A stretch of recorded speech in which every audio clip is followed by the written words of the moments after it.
Hi, this is Matthew Weiner, and this is the first episode of Season 3, Out of Town. And I'm here with David Carbonara, the composer. Hello. And Bill Abraham, the director. Hi. And this was a way to get the season going with a bang. This has a fairly tense story. But we've moved ahead 6 months from the end of last season, as we'll tell from Betty's pregnancy. And this was an attempt to set the tone for the entire season. And a big part of that, besides shooting these flashbacks and casting all these people and bringing a lot of people back, was the musical element. You want to talk about that, David? Yeah, well, setting a place and time for Don's flashback of his background, his birth, actually. Matthew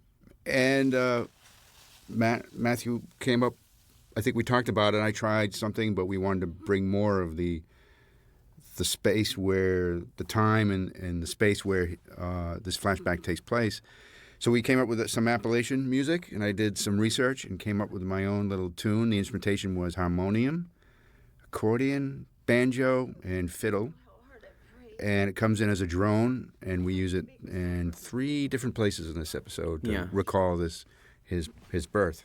Right, and I mean, a big part of this is, Phil had this idea for this image of the bare feet at the top of it, and to me, obviously, Don was not there for most of this story. This is a story, we know he was called the whore child. He's definitely heard the story of his origins, but here he is in the kitchen, and here we see all these people. And you want to talk about the Phil, about the process of capturing this? Yeah, well, I mean, it was really a matter of, the way it was written, it was interesting because we had these different aspects of his life. The first revealing the dead birth, the stillbirth. The second, what we're looking at now with, the consummation with his real mother, which obviously he would never be there for. And then we will go back to where he's delivered to, the home. And it was just a matter of mapping it out structurally and, visually, so that we could all piece these things together in some coherent and yet concise way. And you're shooting, 7 or 8 scenes in the time that we usually have to shoot, one. Right. So it's pretty amazing. The actors are very well prepared. I love this actress that we cast as his mother, and you can see how young she is. And obviously, symbolically, the idea to me was... I love this shot. And you hear the music comes through, and it just sort of, that drone starts that David was talking about, and then it kind of pays off. And to me, Don's roots they're more than inauspicious. They're kind of terrifying in a way.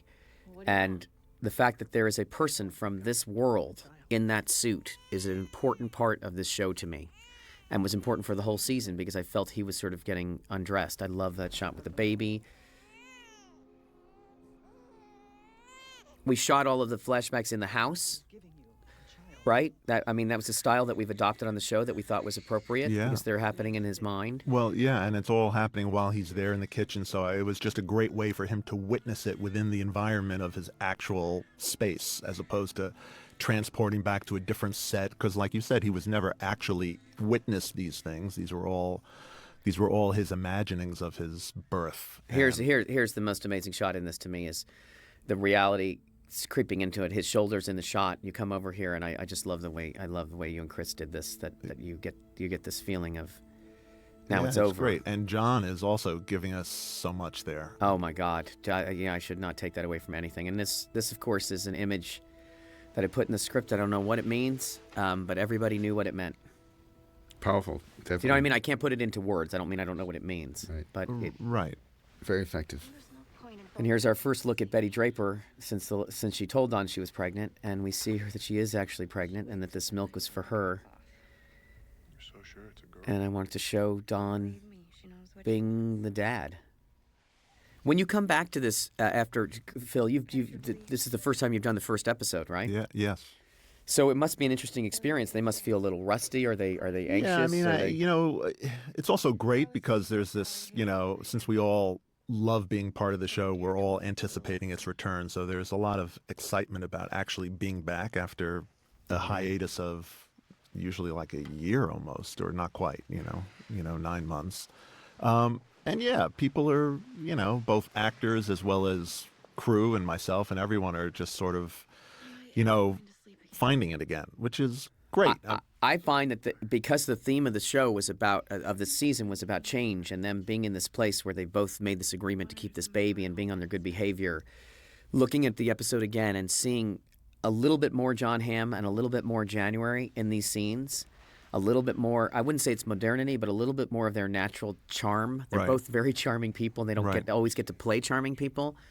I think it really added to the scene. It felt kind of intimate and sweet. And the way they are together in this scene, how many times have we seen them like this before? That's true. Well, that's true. And I also, just love thematically the idea that a lot of husbands do this for their wives, try to talk them through their discomfort in pregnancy, not just in the delivery room, but that he is using his advertising skills. She says, "You're good at this," and there's no kidding.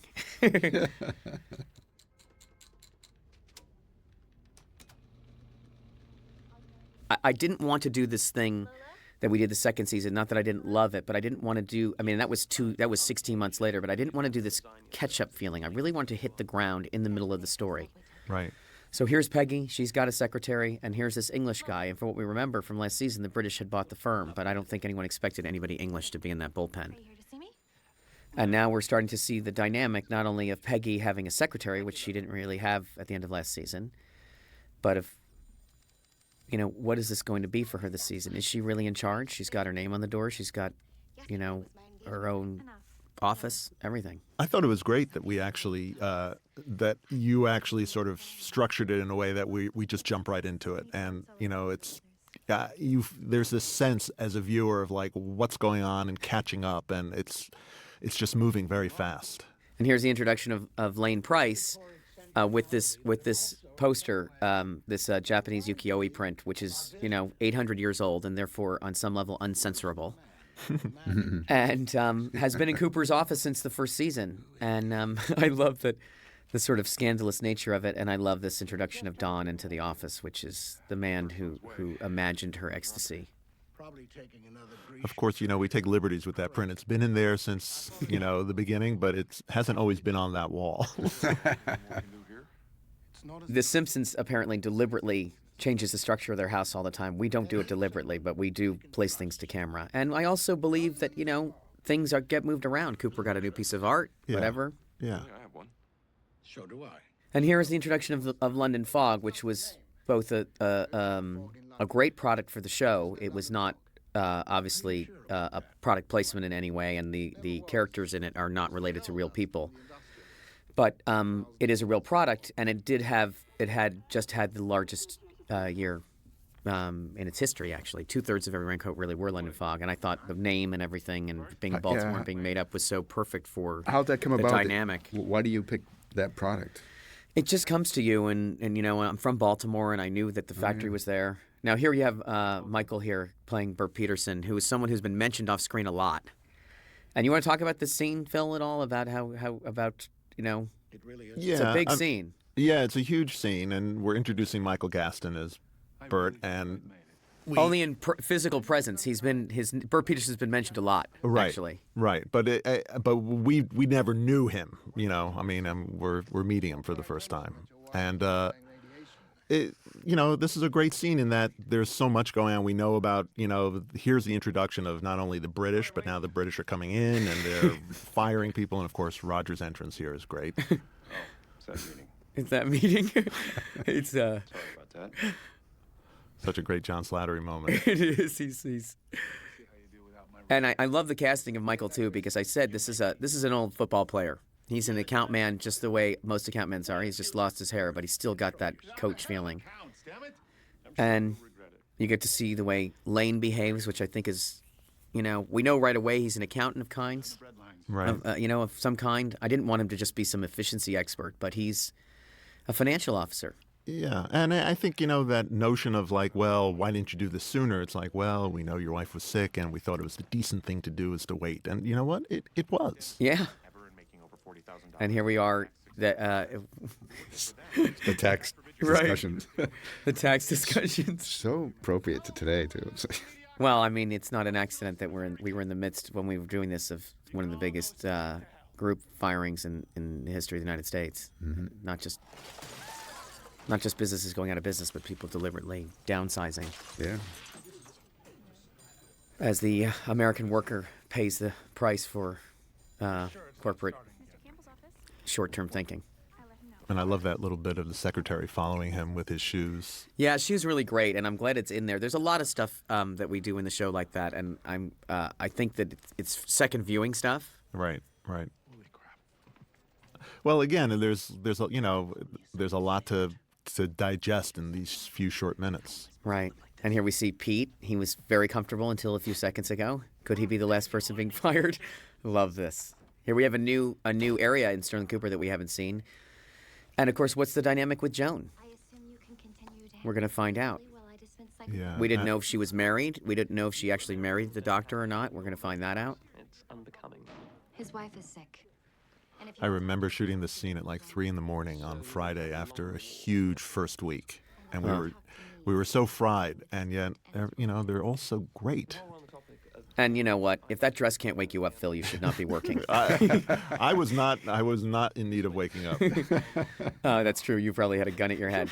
Now, this is where I can give the sound work in the show is really exceptional. It always is, but there's a lot of off-screen activity, and this running gag with Bert Peterson freaking out in that office is really funny to me. And also, I have to say the way that the in the first scene, the way that the crying is worked in, and the way that the music is, I think it's all very, and the music is front and center, so David enjoys that. But it's done in such an elegant way, the way it takes over. Totally. Nice. It's nice work. And here's Lane's office, which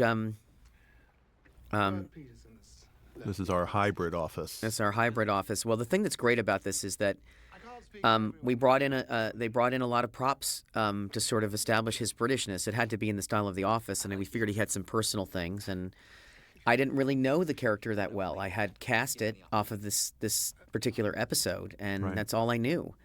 And Jared is, such an interesting actor. I didn't know.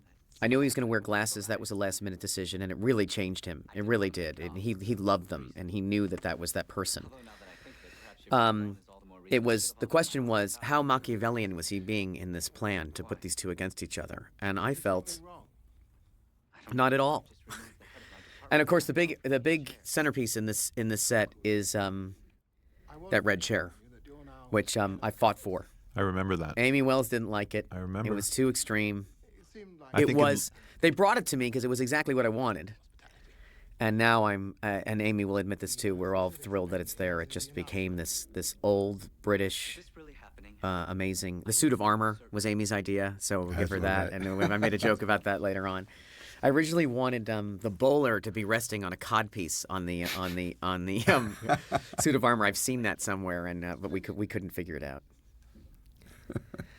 Now this is a setup, of course. We see how Pete reacts to this thing. He's gotten his promotion. And now, how many times has Pete walked through this bullpen with bad news? Right. Yeah. And this one's different. This one's different. And Vincent is here it is. This is where do you want to talk about this, Phil? Oh yeah. Well, I mean, we worked on this. I mean, we did this so many different ways, but it was just Vincent sort of doing his best Grinch imitation at his just the sheer joy of what just happened.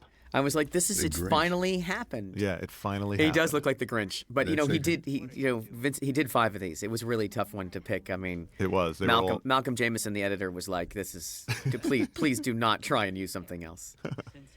And I love the way this is done. We have the set for their apartment. But I love the way that this is shot so that you have the sense that these people are back here. You don't need to write dialogue for them. You can see that they're important. You can see that Trudy is sort of being private. Right. I'm already drunk. Good for you. Yeah. Right, and I love this hat. Oh, the hat. And Trudy, the greatest reaction ever. This is a lesson out there. This is how you react to anyone else's success, not just your husband's. I'm drunk already. Good for you.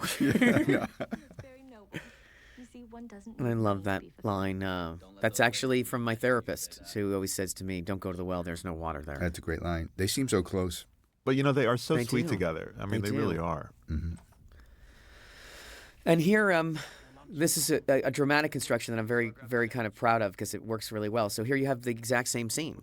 Right. And you get to know everything you get to know about Ken by how he reacts to this, how different he is. And Aaron is fantastic in this. And you learn a lot about Lane, too, because he doesn't know how to respond to it. So you're probably wondering where that leaves you. It's funny, there was a decision to be made here.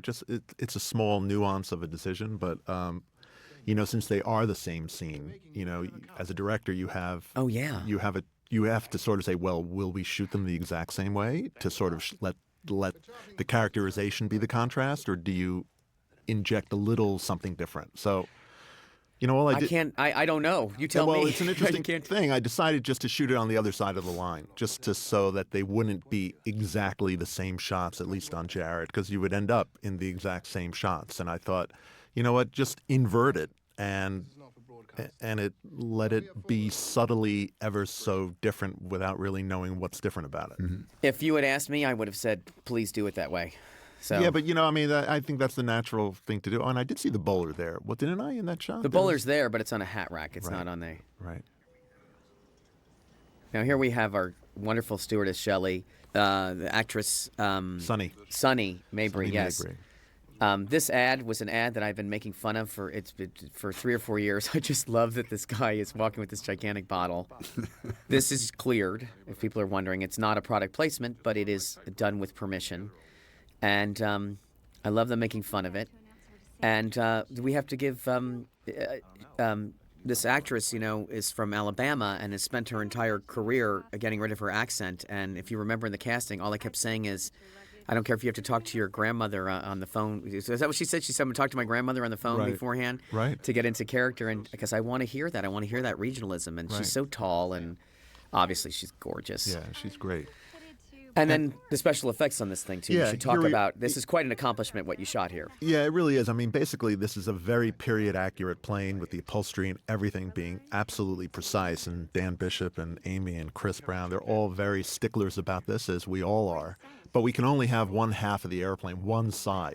So we had to digitally clone the other side, which we only saw briefly on the wide shot as Sonny approached them from the galley. But it's really...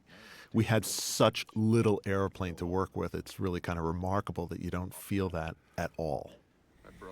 And also, I feel thematically it was important to establish this whole idea of being out of town. Don is somebody else all the time. Right. And they have slipped into being other people. Very because easily. of this because of this tag on his, very easily. And Don does it very easily. And as we see later at dinner, Sal's not as good at it as Don. This to me is... Actually, as a writer, this is to me like one of what I consider to be one of my greatest achievements is this scene because people may not understand it, and I pat myself on the back for these two people having the same condition. It's a tough job. And them being so magnanimous with each other on the way down in the elevator, and neither of them know. The audience knows that they've both gotten the job, but they don't, and their response to it is kindness and a kind of condescension. It's just a very classic comic situation. It's very common. I mean, do you feel there's this tension at any moment that either one is going to tell the other? Yeah, there's that. Yes. There's definitely that. It's great. I appreciate that. I mean, You just see it on Aaron's face where he's looking, Yeah. and then I had this sense from him. There's like, well, one more thing, Yeah. Right. Yeah. yeah. Right there, right there. Yeah. He's like, well, he said something nice. I should say something nice. They're reminding me that I can do this job. We don't sing Aaron Staton's praises enough. This is a guy who, well, I mean, he gets some of the best lines ever in the show. So you give him credit. He knows that I think it's great, but we haven't delved that deeply into the character always. So, and he's so consistent and such a great actor. Yeah, he really is. Oh, we're not allowed in uniform. This little monologue here seems like it might be a waste of screen time, but I think it actually sets. And Lorelai here, I love this actress playing the other stewardess. She's so bubbly and perfect. And our attempt to replicate Hausner's, which I think, having been there, we did not make it as messy and cluttered as it actually is. That was the only failure. I grew up in this place, and I felt that we did a good job. I also feel like that little speech was a way of saying that when a woman is this good looking, she can talk as much as she wants Yeah. about anything. That's right. And here they are slipping into this. Don will not be diminished by an airline pilot who is, or a navigator who is, you know, Of course, you do know there are different kinds of accountants. more than an ad man, an object of as a sex object in the culture at that time. Still, actually. I don't know, Bill. Yeah. No, I mean, this is great where Don is just very comfortable in this role of fabricating this, continuing with this story. I loved the fun of seeing them on a Yes. business trip, of seeing Don and Sal together. We talked about that. We really hadn't seen them have a big scene together since the pilot. They were very close in the pilot. So close, actually, Right. that there were some people who watched the show who confused them with each other, which I found astounding, but Wow. I'm always mystified by that. And then there's what I considered, and I said this in the tone meeting, I think,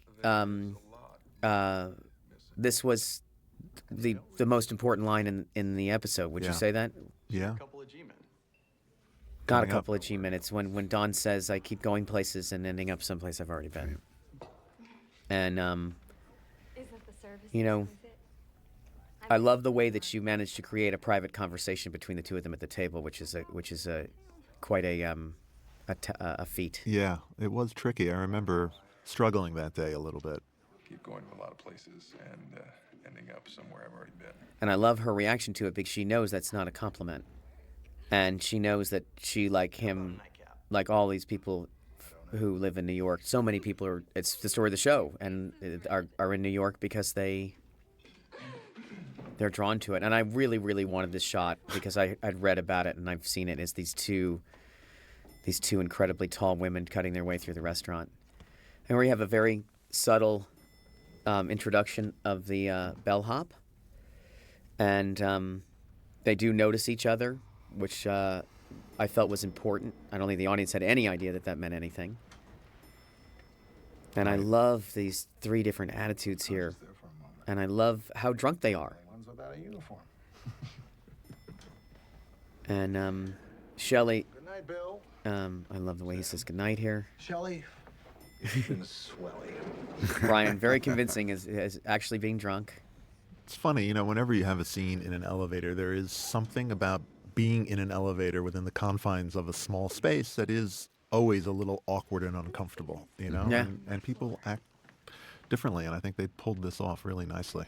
This is, I think, one of the finest moments in this episode for me is the construction of this hallway, the naturalness of the dialogue, the believability of their drunkenness, the lighting, the performances, and David, you want to talk about this cue here? Well, this was the how do we relate Don's birthday, you know, and bring it to the audience a little more at the beginning of the show, Right. watching how he was born, and making it more emotional. And so I didn't do much. It's just the drone again and slight melody used, but I think it's enough to recall his beginning. The principle that this is actually his birthday was something that I was worried the audience wouldn't understand because Don lies a lot.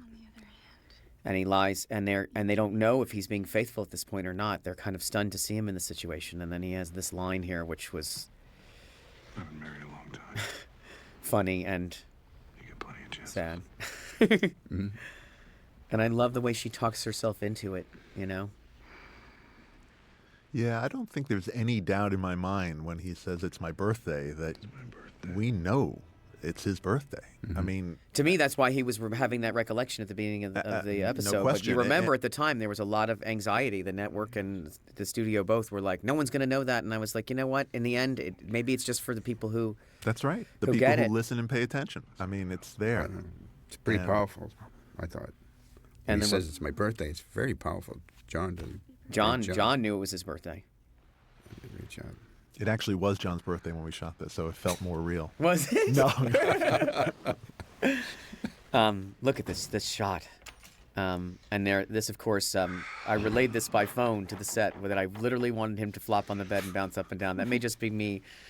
This is, I think everybody can identify with being that drunk. And certainly for men, the other version of this is when you're in the men's room and you rest your head on the wall above the urinal. And I love this. We shot a lot more of this, but we just this was Malcolm's idea just to elide all this. The show came in long, and it just became this great sequence, I think, of just move through it. Yeah. Just move through it and get the guy in there. Mm-hmm. And this scene, very sexy. The lights are on. He's still pretending to be somebody else. And I think there's oh no, don't do it. But to me, this is Lorelai thinks you look like Ty Power. this is slightly. Remember him? The seduction here is she is throwing herself at him, but he is playing hard to get. I think that there's a back and forth power thing going on here that I would say is on some level a very tame sadomasochistic relationship. And all of the underwear is completely accurate to the period. Janie went nuts on this entire stewardess outfit, that it was correct for TWA, etc. That the wings were only a half, which is the way they were. Right. And the wings, of course, being important later in the show, so that we really paid attention to them. But I love the fact that you have this beautiful woman who's very much aware that she's beautiful. You don't see this on TV a lot, or in anything where it's acknowledged that there's vanity here. And Shelley was great at it. Do you like? And it was another moment where I just said to John Hamm, Everyone's always your asking job me is if so I was much a better than mine. And also, this was Sonny's first day on the show, I think. So this was, to start in the scene is always Yeah. tricky and rough, and she just was so great. Well, I will. Now here we have this. We'd always planned on doing this story about that if Sal was going to have this experience, it would be out of town and it would be in this situation. And I had gotten some input from some very important people to me. There's the shot with him having the money out and this guy sort of entering his space, which I think is really. This is the only way it was going to happen for Sal was for this guy to sort of make the aggressive move. Right.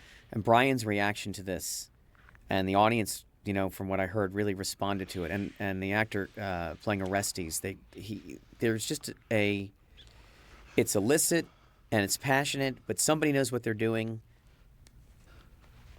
All of the buttons, the jingling of the belt, the pen exploding was something that I wanted to do anyway, because no one ever got on a plane with a fountain pen without this happening. And I thought, what a great expression of Sal's passion.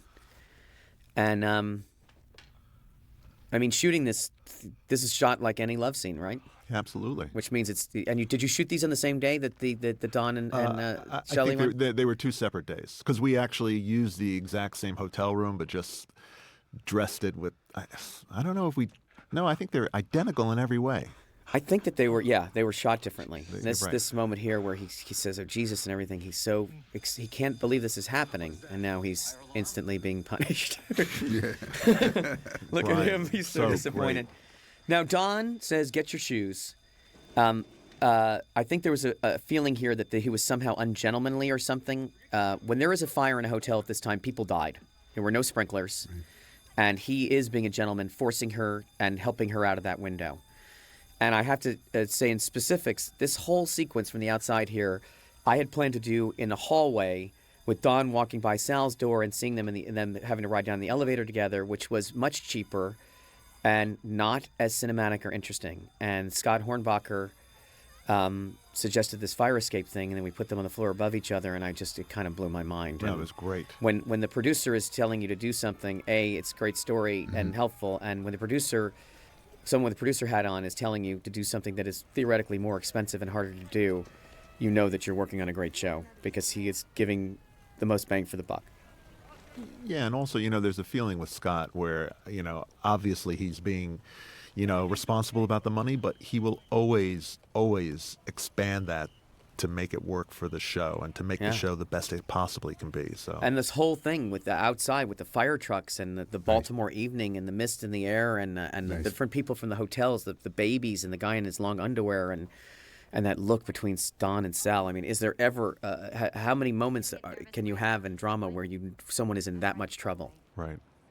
I do worry about being followed. We do that a lot on the show. I love it. I watch TV to be anxious, so Though Don was in no trouble at all. Yeah, I know. And that's the irony, right? No, Don is not in trouble. He's out there with the stewardess in a He's raincoat. acting like someone else's name. He's like, whatever. Cheating on his wife with this beautiful stewardess. He is not in trouble.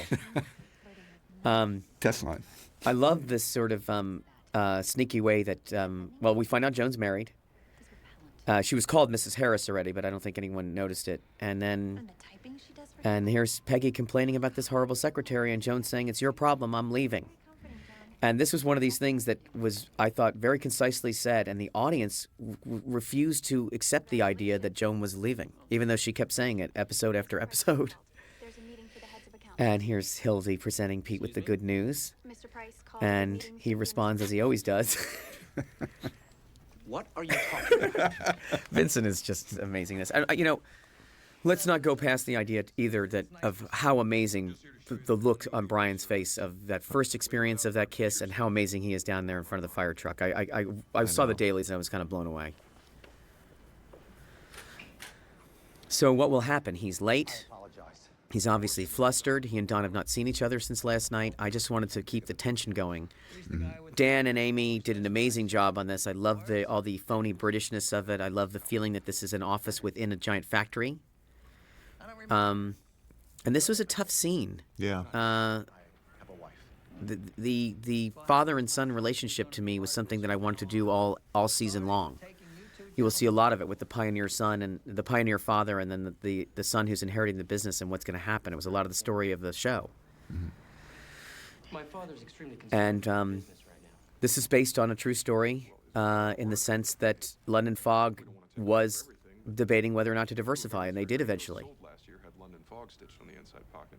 Dad is worried I that love Rowan's that. ever going And they to were a work. father and son business. And they were in Baltimore, and they did really hit one out of the park with London Fog. So it just was one of those names. I was like I said, I hadn't heard it Great. in 20 years. Yeah, exactly. Brought me right back. Worst fears. And I knew it was in Baltimore.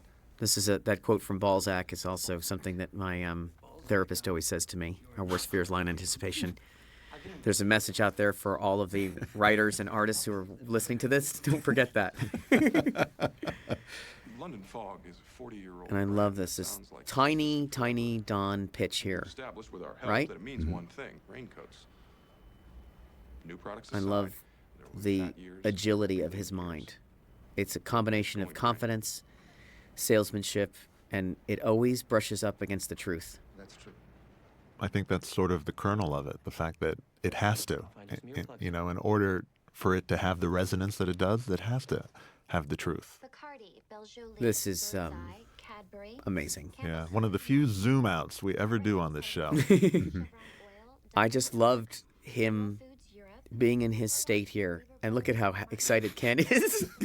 Look at his contempt. Rio de Janeiro, which is dormant, That's great. United Fruits, And we also get an establishment of where Harry's role is in the agency. Look at Ken. He's like, aren't we your lucky? Television, Pete's looking at him like you're an idiot. Sam Steele, Con Ed, Gillette, Gorton's, Liberty Capital Savings, And of course, an opportunity for us to mention all the clients that we've had on the show, P&G, Pampers, Playtex, even if they've just been mentioned on lists. Yeah, that's great. It's great. I mean, at this point, David, do you think that some of this was done based on Pete is going to quit, or you figure out what happened with Well, he's gonna explode. Yeah. I keep thinking he's gonna 42 cents storm out of there. Or spent in the television department, but Trudy won't let him quit. yeah? I never got the sense. I mean, I always got that Pete's a fighter for this. Yeah. I mean, he Yeah. wants this, and he definitely doesn't want to share it. And here was the only thing about the Machiavellian nature of it Someone could distinguish themselves. Would be easier that way. is him just saying like, yes, this is the purpose, is one of you will succeed. Yeah. So he's not an idiot. Right. But I do feel that he ran this idea by Roger, and Roger's like, sounds great. I love this. I love the way he stops him here. upset you seem to be hiding. And there's a lot of grammatical ridiculousness in when people get upset on the show. I guess because I kind of identify with it, and because I notice it whenever people lose their temper, their language gets completely broken down and ridiculous. Yep. And I love this one. Why don't we just run holding hands, and when I lay down and we run together? I mean, it's physically impossible, but everybody knows what he's saying. I refuse to participate in that. And Ken's above it. Yeah, and we And talked Pete- about Aaron, and Aaron just is so great in this. And I remember we were jammed up with time, and I think Aaron's single is just a single take, one and only one take. And I love this look he gives. At the, I love that. He keeps trying to offer it to him. So this is the big scene. Yeah. I mean, you know, and there's great sound work in here, airplane sound work. What time is it? And Don sort of waking up, and we know that Sal is very, very nervous. And again, just to introduce the idea that we're working with no set, their 2 seats here are in outer space. We're just shooting against the back of that other plane. So we're working with so little set here. And he did have the window, though. Oh no. Not. Didn't we move that wall so he could physically lift that there's window? No, we That's had fake? We flipped it. Well, here we were shooting on the other side. We just flipped the chairs. You know Oh, what right, I mean? okay. But, But there's nothing on this side, just except Nothing. for the camera, yeah. Yeah. Girl with her back to us. She's wearing And I love this, that Don is working here, but he is sending Sal a message, and the audience understood this immediately, that he's saying, he's describing this image of this woman basically being a flasher on the airplane. exposure. But what he's saying is a great idea for a raincoat company, but also, I know your secret. Good. Keep it to yourself. I know this was such a great piece of writing, Matt. I mean, thanks. it really was. I mean, for him to sort of give him that message and also come up with a great campaign at the same time. Yeah. Yeah, I like that. It's pretty good. It's pretty good. There's a little ad-libbing at the top of that scene. We don't do a lot of that, but I have to say, it hit me by surprise when I saw the dailies. I don't allow that, but it was important, and I didn't have time to write it, and I loved it. And I love the suggestion of them going around this corner that we'd never been before. My position. And I hope it was clear that Joan was she's capitulating to him. I don't think she knows it's going to backfire on him. I don't think she's laying some elaborate trap. I think she's just saying, like, I'm just going to lay down and let them have their way. The end phone? No, it's actually Mr. Cooper's. It just lives there. This is a quieter part of the office too. Hello, sweetheart. Trudy's hat, Pete with his Hitler hair. It's great. Just that little indication of something not being quite right. Yeah. And I will Vincent's delivery of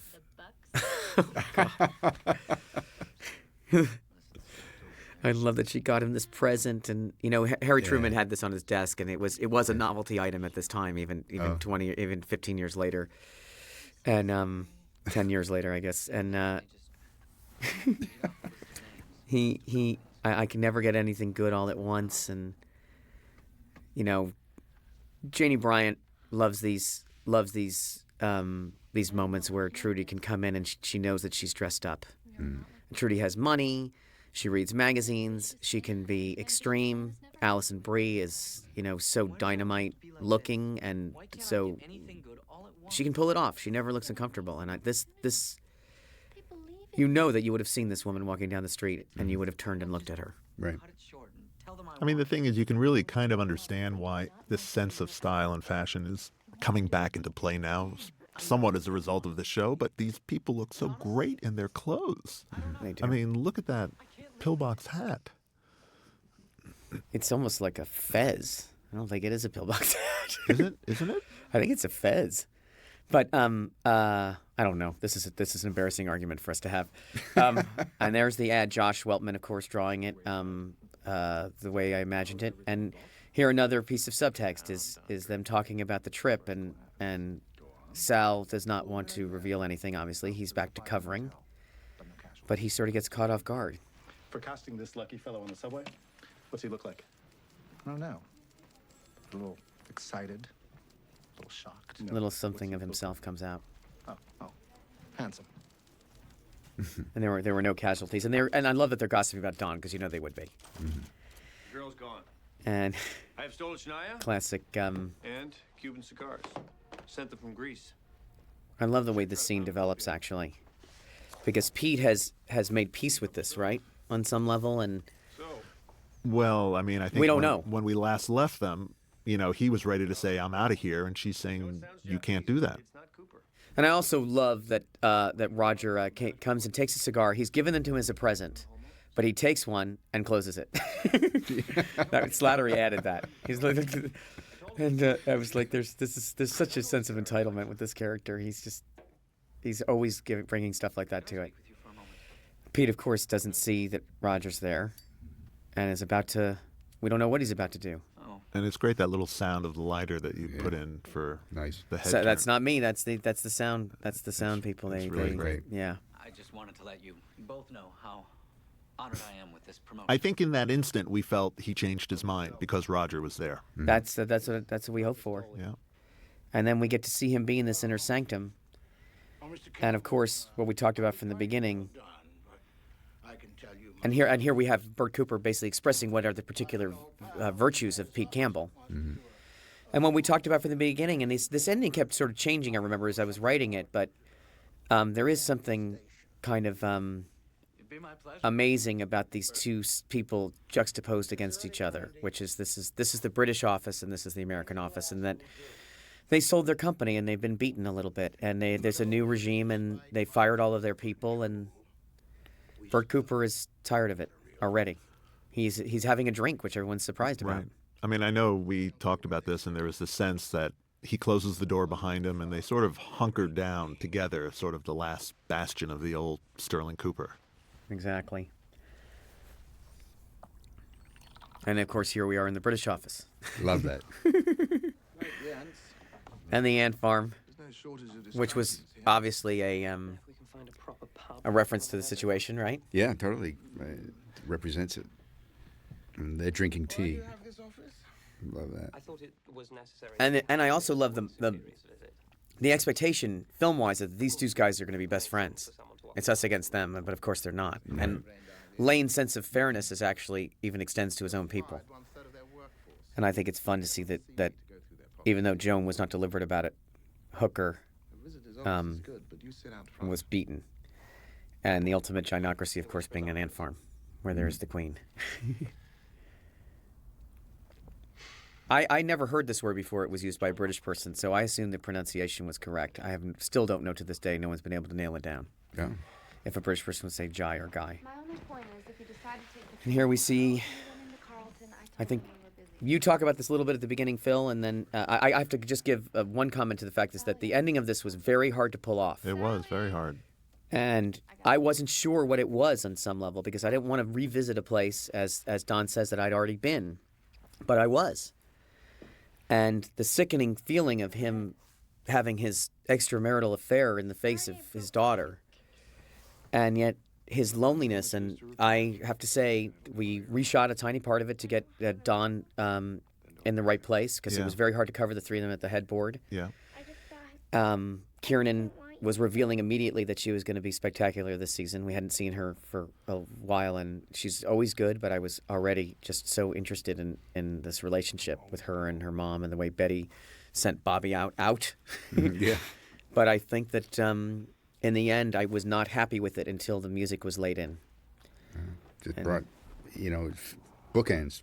Brings us back to the opening of his story, of Don's birth. And I mean, this is really sort of the complexity of the show and the relationships and these moments that, that Don has when she finds the pin. I think it's, like you say, it's very hard to pull off, and you don't really know exactly tonally what's going to happen. You're in the moment with them. And, you want him to make a big deal out of these wings of saying yes, but John was right. I remember him saying this. I was there for part of where, or you said it to me. He said, say yes, of course. I'm going to lie right away. Right. I'm not gonna have to think about it, but it doesn't mean you're not going to feel bad about it. Right. And tell me about the day I was born. Of course, we just saw the day Don was born. yeah. And he doesn't get to celebrate his birthday because nobody knows when it really is. Don Draper has his own birthday. He inherited that birth certificate along with everything else. Mm-hmm.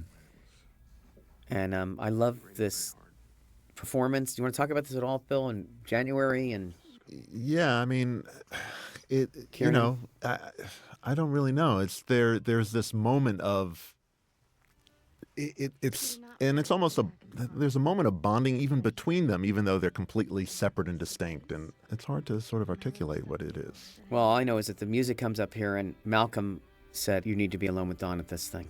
Mm-hmm. He's remembering the day. It's Right. not because he was at work. It's not because he feels guilty. It's because he He's Don. never going to feel the same. He's never going to feel attached to other people, maybe because of this experience. Totally. I love this music. This is another one of these pieces where every time we would show the cut at the different stages in the process, everyone would say, like, where'd you get this? And you're like, David Carbonara wrote it. It really is terrific. Well, And we thanks talked. for the inspiration, Phil. Like, you very inspiring episode. It's really incredibly. It was a huge undertaking, and It I was. think I mean, it was jam-packed with story. I remember thinking as I was doing it, there's so much story. But great. it's great. What a way to because kick of off a season. right. No one. Yeah, I'm very happy about it, and thank you guys. Thanks for Yeah, thanks for thank your work you. on the show, and thanks for doing this.